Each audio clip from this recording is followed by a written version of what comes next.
Meron pong isang uri ng ikangay application sa iPhone na malaki raw ang tulong sa pagsabatas sa mga magnanakaw. Ang application na yan, kayang tukuyin at kunan pa ng larawan ang magtatangkang gumamit ng ninakaw ng iPhone. Narito ang pagtutok ni Rafi Tima. Miyerkules ng nakaraang linggo daw nang dukutin ng iPhone ng used Cooper na itinago namin sa pangalang Migs.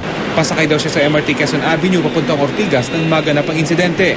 Nung papasok na yung mga pasahero, may 3 lalaki actually na biglang sumingit sa harap para hindi makapasok bigla yung mga pasahero, yung mga nakapila. So parang ako, na-distract ako agad doon. May isang lalaki, sinabihan ako, sabi niya, "Tol, may kumuha ng gamit mo." Tapos kinapa ko yung bulsa ko, wala na yung iPhone ko. Agad daw siyang lumabas ng tren at sinubukang habulin ang sinasabing mandurukot. Huli na raw na mapagtanto niya nakasabwat ang taong nagsabing nadukutan siya. Wala naman daw kasi ibang tumakbo palabas sa tren. Pero dahil may isang anti-theft application ng iPhone ni Migs, dali-dali siyang naghanap ng internet para magbukas ng email. Ilang minuto lang, isang email ang kanyang natanggap mula sa kanyang telepono. Ito nga yung picture na na-send niya. Nasa nasa MRT Shaw Boulevard. Ang iPhone application na iGotcha, otomatikong kumukuha ng litrato tuwing maling password ang ipinapasok o kung papatayin ang telepono. Ipadadala ang mga larawan kasama ang mapa kung saan ito ginawa sa email address ng totoong may-ari. Sa mga sumunod na 4 na oras, may 5 emails pang natanggap ni Migs. Mula sa Shaw MRT, lumipat na sa 2 lugar malapit sa batasan ng telepono. 2 tao rin ang nakuha ng sumubok buksan ng iPhone. Ang mga litrato at impormasyon agad ipinadala ni Migs sa U-Scoop ng GMA.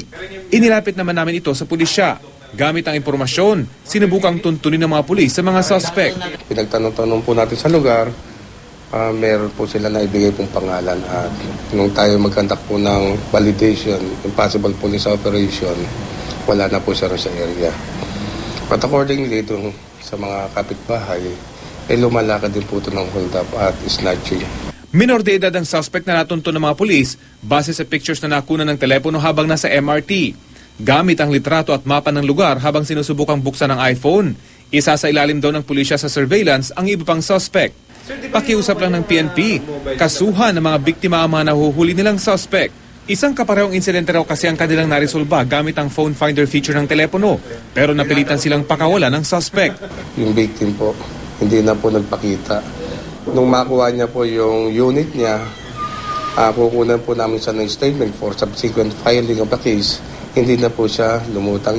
Rafi Tima, Nakatuto, 24 Oras.